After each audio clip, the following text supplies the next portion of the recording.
everybody. I'm Cassidy, one of your Indianapolis Colts cheerleaders, and you're watching the Bleav in Colts podcast. What's going on, everybody? I'm Lawrence Owen, and this is Bleav in Colts. And with us now, our first episode, Jerraud. We have Rodney McLeod, dude. How excited are you, Jerraud, to have Rodney McLeod on with us to talk about the games? Man, very excited. You know, heck of a player. Been following Rodney his whole career pretty much. Since he's been on the league, he's made a name for himself. I'm happy he got on board with us to have this pop. So it's going to be a fun season for sure. Rodney, I appreciate you coming out and joining us so that we could have a little bit of player insight to games that's going on week after week. Thank you so much, and I appreciate you joining us, man. Yeah, man. Good morning. Very excited to be here, man, and looking forward to rocking with you guys for this season. Absolutely. All right. Ladies and gentlemen, let's go ahead and talk about betting, because betting is so important in today's NFL, sports in general. And BetOnline is the fastest and easiest way to wager on all your favorite sports contests and events with first-to-market odds and lines. Find reviews and news for every league, including Major League Baseball, NFL, NBA, NHL, combat sports, esports, even golf. BetOnline continues to be the top online resource for all your sports information, from live in-game betting, props, and futures. Head to BetOnline today or use your mobile device and join to make your first sports bet. Use our promo code BLEAV50, that's BLEAV 50, to receive your 50% welcome bonus on your first deposit. BetOnline, where the game starts. So, big, huge, monstrous win against Kansas City at home. Man, that brought out everybody. Now, we all know how the fans reacted during this. I want to know what it was like for you, Rodney. First off, you and Gilly tag team to make the game-sealing interception at the end of the game.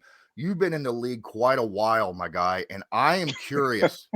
You have, and that's props to you, right? I mean, Yeah. that just says you've been playing at a high level your entire career. I mean, before this year, you started every game that you played in your NFL career, and that's fantastic. That's amazing for as long as you played. So that's positively amazing. But for as long as you played, I want to know, is it any different for you today making a game-sealing play at the end of a game than what it was on your first day walking into the NFL, like emotionally and stuff? No, I don't think there's really a difference. I think you're just at two different stages of your career, right? Both, I think, put you in a mindset of, you're still trying to prove yourself ultimately, right? When you first enter the league, you're trying to make a name for yourself. At the back end of your career, you're trying to let them know that, like, you still could keep up, you still could play, right? And you still have something left to give to the game. So both, I think, emotionally, obviously have the same effect, to be honest. And man, that play was one OG to the next OG, to be honest with you. That's what they call us in our DB room. Both of us being the older guys. Me and Gilly always joke around a little bit about who's the oldest. But at the end of the day, man, he made a heck of a play. I was there to seal the game, and the eruption, the feeling that you get, when something like that happens, man, is indescribable, to be honest with you. But it felt good to go ahead and make my debut in Lucas Oil Stadium and seal the game that way and walk off with a win. Jerraud? Rodney, man, before we get into more details of the game, you being a starter pretty much your whole career, you're coming to Indy, more of a reserve type role, help where needed type thing. But the one thing that I'm pretty sure that you're bringing to the table every time you walk in that facility is a leadership role, somebody that the younger guys can follow and watch and just see how you go about your business on a day-to-day basis. You mentioned Gilly. He's new to the team as well. how has y'all leadership role affected the secondary room as a whole so far this season? Yeah, I think having both me and Gilly in the room has been very helpful for a lot of the guys within the room itself. Coming in, it's a fairly young group, as we all know, but talented, right? And I don't think we had to necessarily show them how to make plays. It's more of just providing wisdom, that experience, things that have worked for us to allow us to be able to play as long as we have and at the high level, but also help us be able to win a championship, right? We both have rings. We joke about it. Gilly was a part of that 2017 Super Bowl that we had to go ahead and put on the Patriots. And so I always remind him about that. He's upset that he couldn't have one more, but I think we both know what it takes and how a championship team looks, what a championship secondary looks like, more importantly. And so I think for us, it's just providing that level of experience and guidance, and it's going to pay off for us at the end of the day. So, all right, I got a question for both of you guys for your times playing in the NFL. Jerraud, I'll let you answer this first, and then after he's done, Rodney, I'd appreciate your thoughts on it. I'm a little kind of, I hate to use the foul language, pissed off when it comes to the national media right now. Now, I get it. Everybody thought the Chiefs was going to win this game. I put an actual chance for the Colts. I said that the score was going to be a 14-17 game. I had serious belief in the defense in this game, which of course there was a lot of people that was like, you're crazy. But, from watching games, I thought, the defense has been playing well this year. National media is utterly painting this as the Chiefs laid down and let the Colts win this game. And I cannot handle stuff like that. This is a game where two professional teams go out there on the field and battle it out. No team is laying down. No team is just going to give up, or make so many mistakes that's the reason why you lost this game. Yes, the Chiefs made some mistakes. The Colts didn't play perfect either. If they had played perfect, this could have been a 50-17 game, right? So come on now. I want to know, Jerraud, when the media does not give your team credit when you win, how did you feel about that as a player? Lawrence, I've told you, when guys are in season, they don't necessarily listen to, all the things that the media say. Yeah, it might cross their phone. Yeah, it might cross the TV screen, but they take it for what it is. At the end of the day, it's hard to win, man. It's hard to win in the NFL. It's very hard. So you take them however they come. You don't care if it's an ugly win. You don't care if it's a beautiful win. On the ugly wins, yeah, Rodney will tell you they'll probably go in there and watch film and be, blessed that, a couple of their misfortunes didn't go the other way. And the same thing with the Chiefs. So, you can sit there and say like, hey, we could have played better and we could have beat them by more. Or you can say, hey, the Chiefs could have played better and we could have ended up losing this game as well. So it's like the yin and the yang with that. But when it comes to the national media, players are locked in right now. Everybody has a job and a responsibility that they have to do.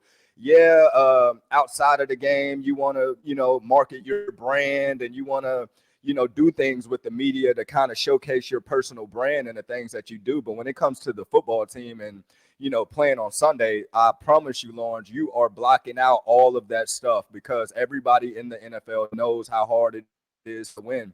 You can be a 0-12 team or a 12-0 team. If you're playing on Sunday, that team across from you got good enough players to beat you on any given Sunday, and that's just how it is. So I know last week my prediction, I'm going to tell you, Rodney, last week I did pick the Chiefs to win just off of how the game's been going the past 3 weeks. But Lawrence will tell you, I did say when it comes to playing good teams in the NFL, other teams, when you have to bring your A game, you normally bring, your A game the best you can to play in those big games. And that's what I was telling Lawrence. I was like, man, even though the Chiefs on paper might look like they can blow this thing out of the waters, I said one thing that's going to be in our favor is we're at home. This is the first game at home. And secondly, when you're playing some dogs this coming week, you got to be a dog that week. So I knew it was a possibility of us stepping up to the challenge or whatnot. But when it comes to the media, Lawrence, I'm telling you, ain't nobody in that locker room don't care about what anybody has to say if they're not inside that building right now.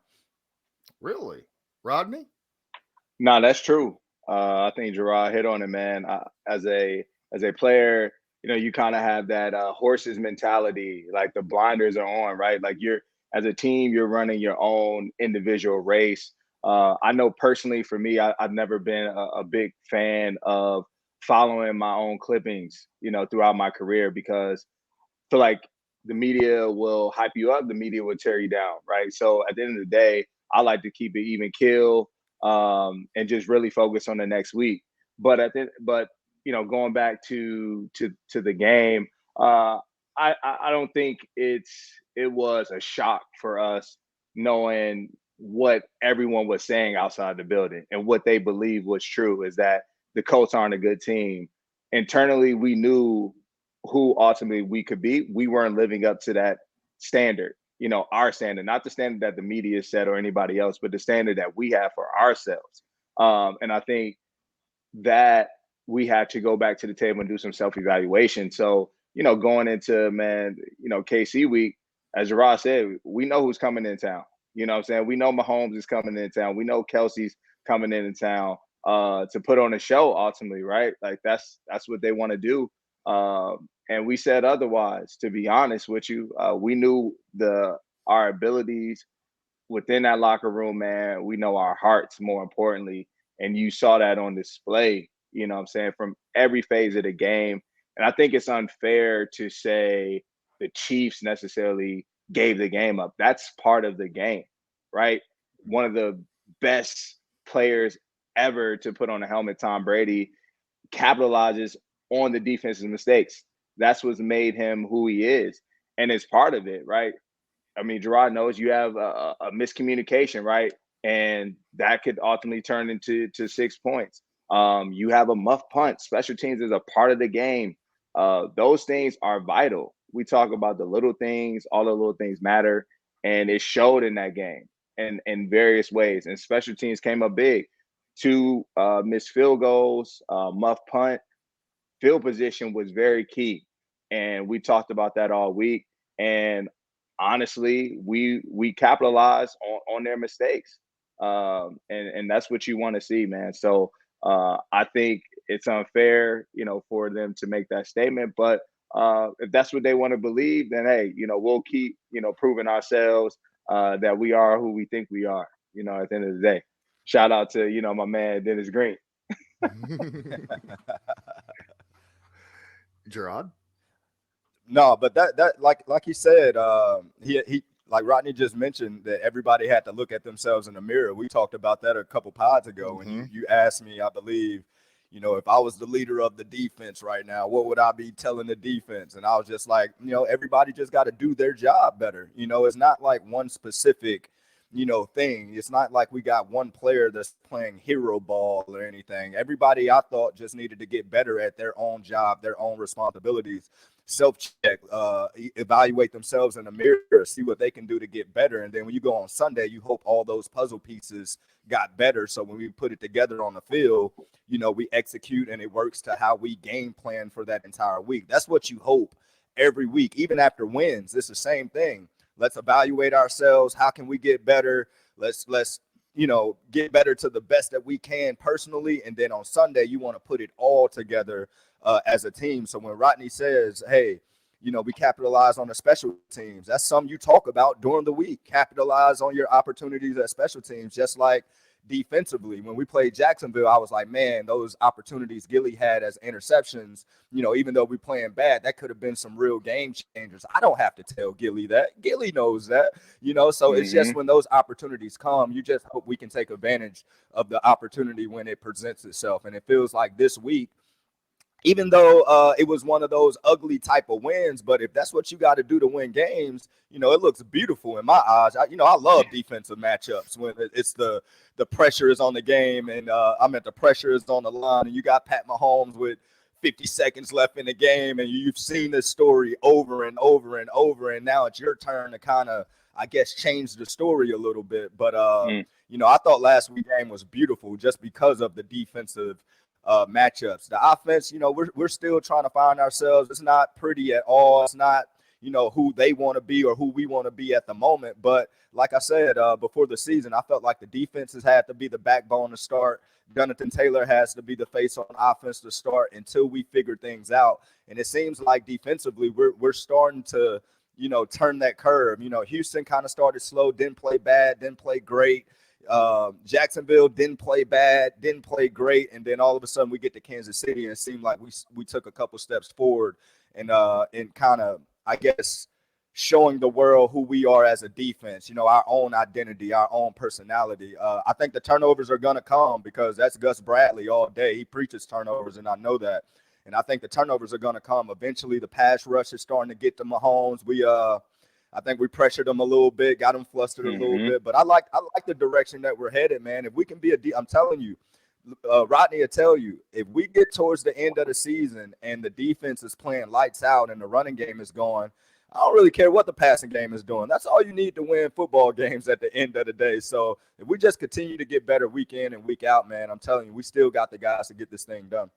Man, that defense played lights. I still got it. I mean, I'm a huge defensive guy. I have been my whole life. I love the defense.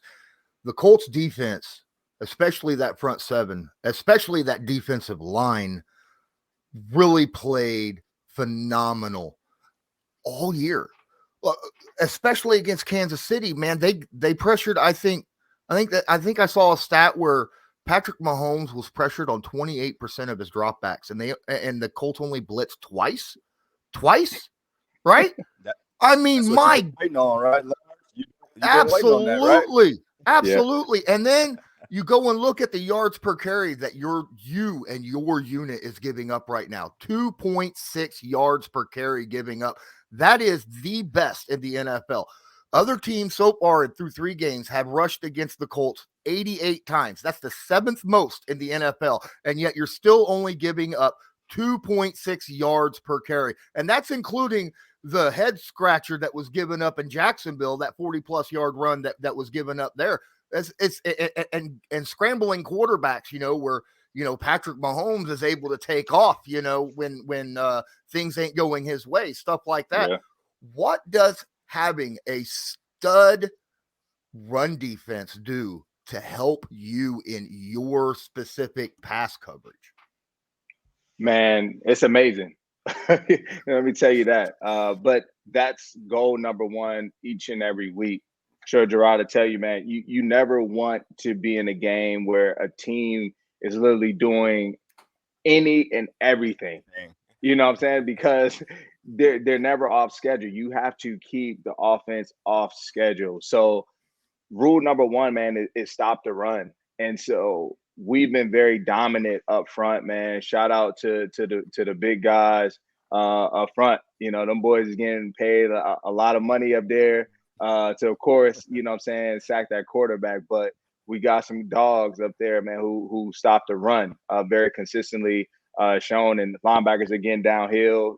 Us safeties are a part of that as well. But man, everything starts with that, and teams are going to continue to try and run the ball on us, but we have to stay stingy, to be honest. Force them into where we want them, which is dropping back, allow our D line to pin their ears back, rush, and allow us in the back end to make plays, man. So this week it's going to be a huge challenge. We know who's coming into town. We know what type of team they are. So this is a great test for us. You talked about the stats, but you got to prove it week to week. And so this is another opportunity for us versus a great running back, great offensive line, very physical team to show how physical we truly are. It's going to be, heavyweight matchup, man. So in that run game in particular. Run defense is doing great, and things can kind of get misconstrued when you're down, and then the offense, is trying to play catch up as far as our offense, when you get down a couple points. But when you look at the run defense, man, they're solid. They've been doing great all year. And Rodney will tell you, as long as you're getting pressure on the quarterback and you stopping the run, like he said, you don't want a team to be two-dimensional, meaning they're having success running the ball, they're having success passing the ball. You kind of want to make offenses become one-dimensional when you know exactly when it's going to be a run or a pass at the end of the day. And if you stop the run every week, it makes the defensive coordinator job easier to call plays, to get ready for the pass during the course of a game. But if you're not stopping the run and they're having success running the ball, passing the ball, as a coordinator, it's almost like, damn if you do, damn if you don't. You kind of don't know what to do to stop the guy. So it's going to be very important for us going forward this year to continue to stop the run. And like Rodney said, we got, Derrick Henry coming into town. We know what type of player he is. We know what type of team they are. They preach physicality. That's who Vrabel is. And for whatever reason over the years, and I'm talking long before me and Rodney even played, people used to always look at the Colts as like a soft type team. I guess finesse type team. There we go. I don't want to use soft. More finesse. We was offensive savvy, Peyton Manning and all those guys. We played like a cover 2 system to where everything was kind of soft defensively. So over the years, we kind of got that, I guess, that rap from other teams and all that type of stuff. And then now the past few years where we had this top defense, these animals on the defensive line and all that type of stuff, I think the narrative is starting to change. And like Rodney said, Titans are going to try to play bully ball. That's just who they are. They're going to try to play bully ball. So we know it's going to be a physical heavyweight matchup, and we got to put our big boy pads on this week. So I'm curious on Mondays. I'd like to know the differences in the building with the players and coaches. Win cures everything, Lawrence. That's what. I'm talking about when it comes to like the film room and stuff. Like, when you're doing film after a loss, I'm sure there's a lot of going over things that weren't done right and trying to fix that kind of stuff. And then after a win, what's that like in the film room? What kind of stuff are you guys going over there? Exact same thing. Yeah, it's definitely same mindset. Of course, you have to see what worked, right? Mm-hmm. As Jerraud said earlier, you have to self-evaluate, be critical of yourself, and it's a repeat league, Bleav it or not. So the issues we had on Sunday, both offensively, defensively, special teams, the next couple teams are going to check to make sure you have those things in order. And so you have to address them now, regardless win or lose. You don't bypass those sorts of things. If you want to win in this league, let's be loud and clear. If that is your goal, then that is part of your process. And I talk about that a lot, is, not changing your process versus success or failure.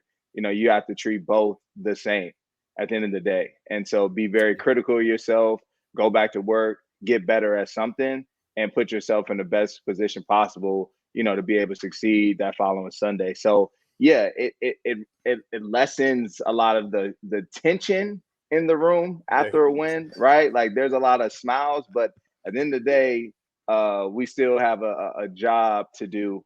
We have to make sure that we treat the film as such, I would say. I'm going to say when you win in the building, like Rodney said, the tension is cut. Like, so you can go in, smile. You can go in and say a few jokes. You can go in kind of, especially if you had a good game. But it's still some guys after a win who played terribly don't want to go in that room and watch that film. So even though you win, yes, the mood is great in the building, because at the end of the day, that's the bottom line. You want to win after a Sunday. But it's still, like Rodney said, everybody has a job to do at the end of the day. And if you're not doing your job, the film's going to tell it. And then it's being told in front of all of your teammates. It's not like you're in a room one-on-one and a coach is going over your film with you. It's in front of all the guys that play. So it's almost like you're getting called out for not doing your job in front of your peers, because everybody is kind of expecting you, the next person, to do their job. So, all right. Awesome. That's good information there. Kind of keeps it in perspective that just because they won doesn't mean everybody played phenomenal or played great every single snap. You still got to look and see what you can still improve on. We're coming up to the end of this review of this Sunday's game. Rodney, do you have anything you want to add before we end this episode? Nah, man. It was a great win, of course. Felt good to get it done in front of our fans and Lucas Oil Stadium, man. And that same energy and intensity that the fans had this past Sunday, we're gonna need that, come next Sunday. So looking forward to it, and yeah, man, it was a great one. Well, that was it for this episode reviewing the game between the Indianapolis Colts and the Kansas City Chiefs. Make sure you join us this Thursday as we break down the Tennessee Titans and the Indianapolis Colts. And for myself, Rodney McLeod, Jerraud Powers, this was Bleav in Colts, brought to you by Bet Online. And as usual, go Colts. Do you Bleav?